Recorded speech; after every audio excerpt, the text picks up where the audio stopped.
Rain tapped softly against the windows of Emma's car as she pulled into the driveway earlier than usual, her hands trembling slightly from the fever that had followed her all afternoon at work. The bookstore manager had insisted she go home and rest, but even during the drive back, something felt strangely wrong. Ryan normally texted her nonstop whenever she left work early, yet today her phone remained silent.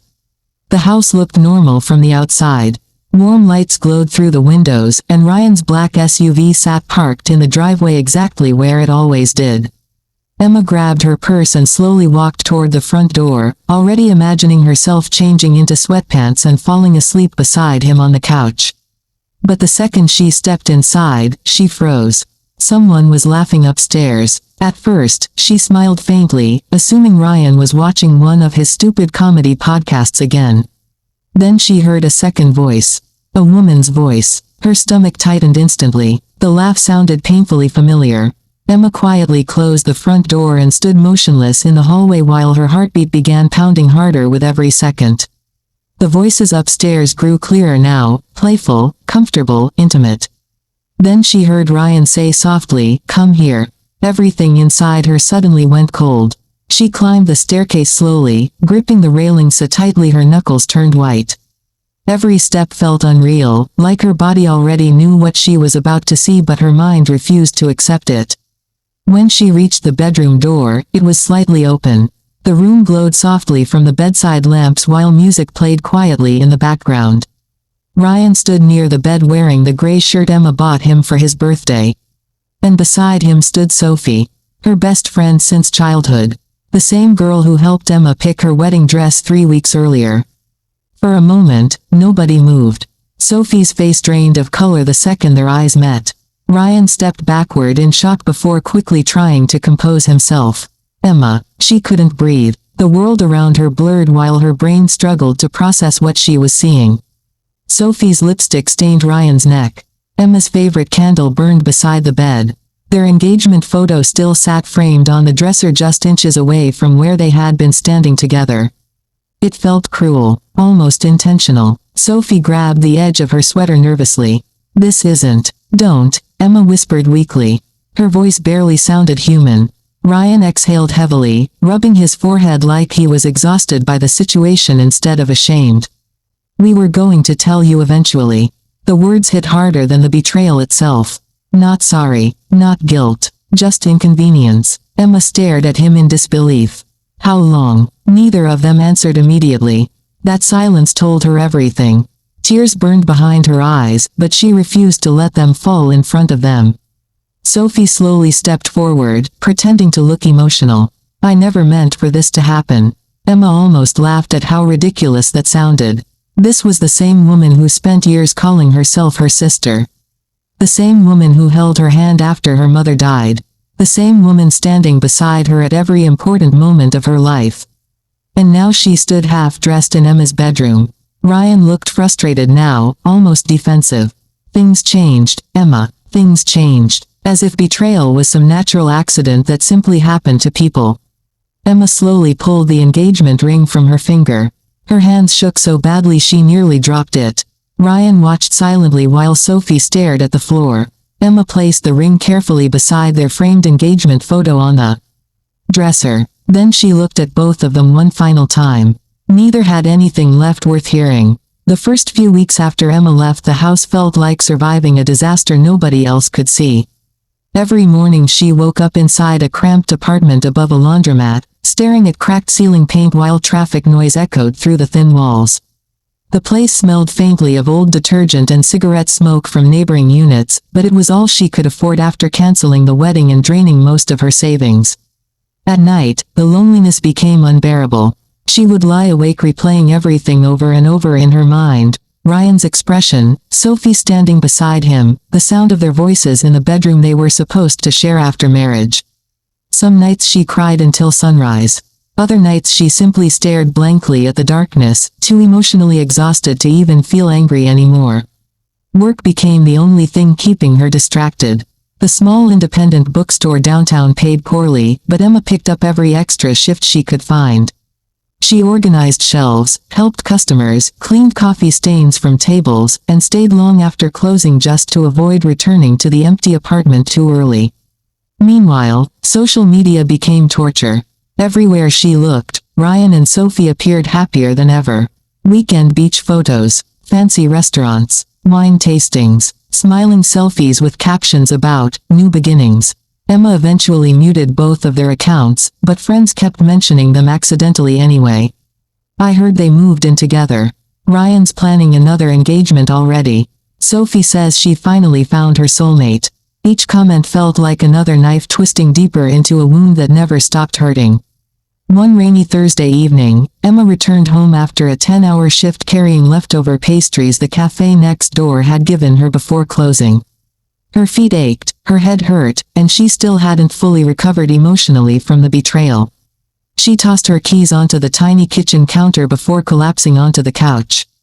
That was when her phone rang. The number displayed a New York area code she didn't recognize. For a moment, she considered ignoring it completely. Debt collectors had been calling nonstop ever since she canceled the wedding venue and several non-refundable reservations. But something made her answer anyway. Hello. A calm older man spoke professionally on the other end. Is this Emma Carter? Yes. My name is Richard Bennett. I'm an attorney with Whitmore and Hale. Emma frowned slightly. I think you have the wrong number. No, Miss Carter. I'm calling regarding the estate of Evelyn Whitmore. The name instantly sounded familiar, though distant. Her grandmother. Emma barely remembered her because her mother cut off contact with the Whitmore family years earlier after some painful argument nobody ever explained clearly. Growing up, Emma only heard vague stories about wealth, family disputes, and a powerful business empire her mother wanted nothing to do with. I'm sorry, Emma said quietly. What about her? There was a brief pause. I regret to inform you that your grandmother passed away 2 weeks ago. Emma sat silently, unsure what she was supposed to feel. Sadness felt strange toward someone she barely knew. Then the attorney continued. Miss Whitmore named you the sole beneficiary in her final will.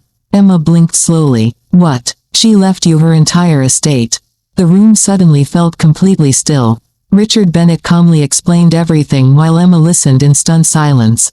A historic mansion outside Boston. Luxury investment accounts. Multiple commercial properties. Private trust. Funds. Ownership shares in several companies. The estimated total value exceeded $12 million. Emma genuinely thought it had to be some kind of scam. She laughed nervously at first.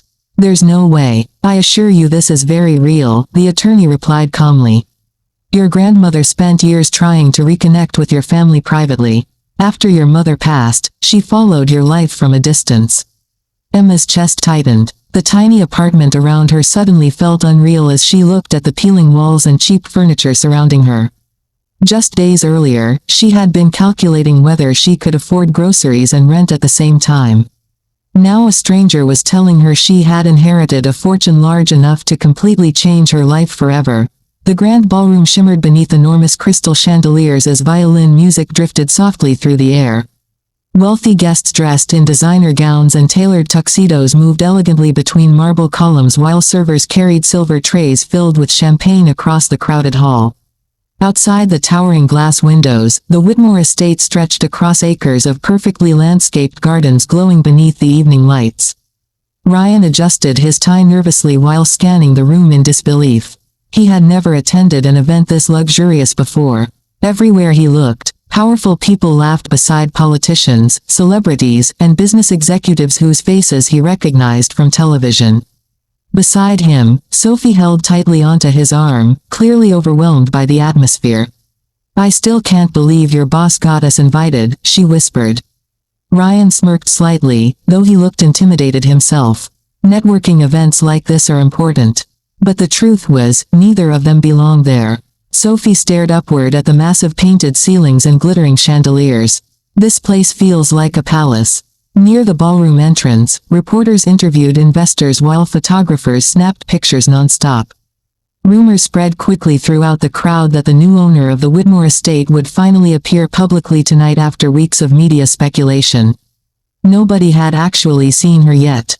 That mystery only made everyone more curious.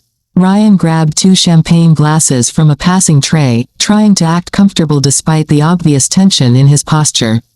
Ever since Emma disappeared from his life, things hadn't gone exactly as planned. Living with Sophie felt exciting at first, but over time their relationship became strained. Arguments happened constantly, money became tighter than expected. And lately, Ryan found himself thinking about Emma more often than he wanted to admit. Mostly because she had vanished completely. No angry messages, no public drama, nothing. It was almost unsettling. Suddenly, the music inside the ballroom softened. Conversations began fading one by one as guests slowly turned toward the grand staircase overlooking the hall. Ryan frowned slightly before following everyone else's gaze. Then he froze. A woman in an elegant black gown slowly descended the staircase beneath the glowing chandelier lights. Diamond earrings shimmered against her dark hair while cameras instantly erupted into flashing lights around her. Emma. For a second, Ryan genuinely couldn't breathe. She looked completely different from the exhausted girl crying in that tiny apartment months earlier. Her posture radiated confidence now. Calm, powerful, untouchable. Sophie's grip around Ryan's arm tightened painfully. "No," she whispered. The crowd parted automatically as Emma reached the bottom of the staircase. Wealthy guests immediately approached her smiling warmly while reporters called her name from every direction. "Miss Whitmore. Emma, over here. How does it feel inheriting the estate?" Ryan stared in complete disbelief. Whitmore. The realization hit him like a punch to the chest. A businessman standing nearby noticed Ryan's confusion and smiled casually. "Incredible woman, isn't she?" Ryan swallowed hard. "You know her." "Of course," the man replied. "Emma Whitmore owns this entire estate now. $12 million, maybe more after recent evaluations." Sophie's face went completely pale. Ryan slowly looked around the ballroom again, the luxury, the wealth, the people surrounding Emma with admiration. And suddenly every memory of how he treated her came rushing back all at once. The lies, the cheating, the arrogance. He remembered Emma working long bookstore shifts while he complained about her being too emotional. He remembered Sophie mocking Emma's apartment behind her back. They had both convinced themselves she would always stay broken after the betrayal. Now she stood at the center of one of the most elite gatherings in the country while they watched from the crowd like strangers. Emma finally glanced across the ballroom. For one brief moment, her eyes met Ryan's. No anger, no sadness, just calm indifference. That hurt far worse than hatred ever could. Rain poured heavily across the long private road leading toward the Whitmore estate while thunder rolled through the dark Massachusetts sky. The massive iron gates stood illuminated beneath soft golden lights as security guards watched a black SUV parked near the entrance. Ryan stepped out slowly, soaked almost instantly by the rain.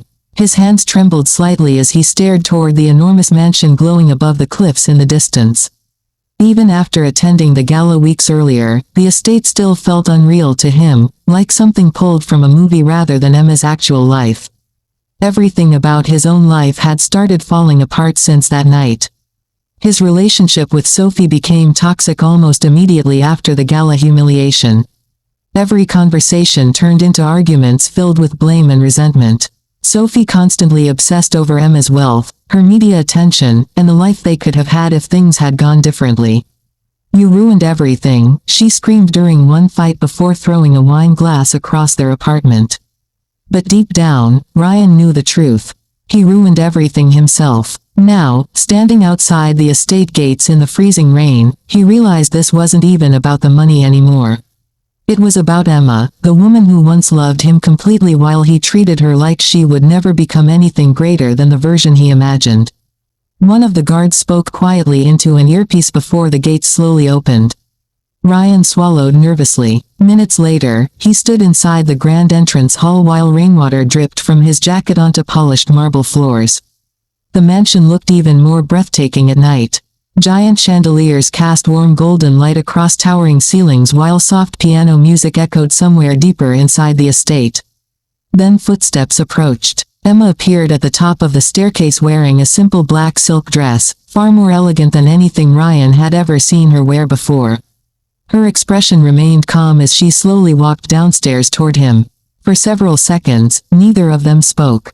Ryan almost couldn't recognize the woman standing in front of him now. She no longer looked uncertain or emotionally fragile. The heartbreak that once consumed her had been replaced by quiet strength. "You wanted to see me," Emma finally said softly. Ryan nodded slowly, struggling to find the right words. "I know I don't deserve this conversation." Emma folded her hands calmly in front of her. "Probably not." The honesty in her voice stung more than anger would have. Ryan looked down briefly before speaking again. "I made the biggest mistake of my life." Thunder shook the windows behind them. "I thought I wanted excitement," he admitted quietly. "I thought Sophie understood me better. But after losing you, I realized how badly I destroyed the only real thing I ever had." Emma listened silently without changing expression. Ryan's eyes filled with regret. "I think about you every day." For the first time, Emma looked directly into his eyes. "You didn't love me," she said calmly. "You loved the version of me you thought would always stay beneath you." Ryan lowered his head immediately because he knew she was right. Back then, he enjoyed feeling superior. Emma's kindness, simplicity, and quiet personality made him believe she would never outgrow him. He never imagined she could become someone powerful enough to walk into elite rooms while the entire world admired her. Now she stood inside a $12 million estate while magazines, investors, and reporters competed for her attention. And he stood alone in the rain begging for another chance. Soft music drifted from the ballroom deeper inside the mansion where wealthy guests laughed beneath crystal chandeliers during another Whitmore charity event. Emma had built an entirely new life without him, a life stronger, richer, and far more beautiful than anything he ever offered her. Ryan slowly looked around the mansion one final time before realizing the painful truth settling heavily inside his chest. Emma hadn't lost everything the night he betrayed her.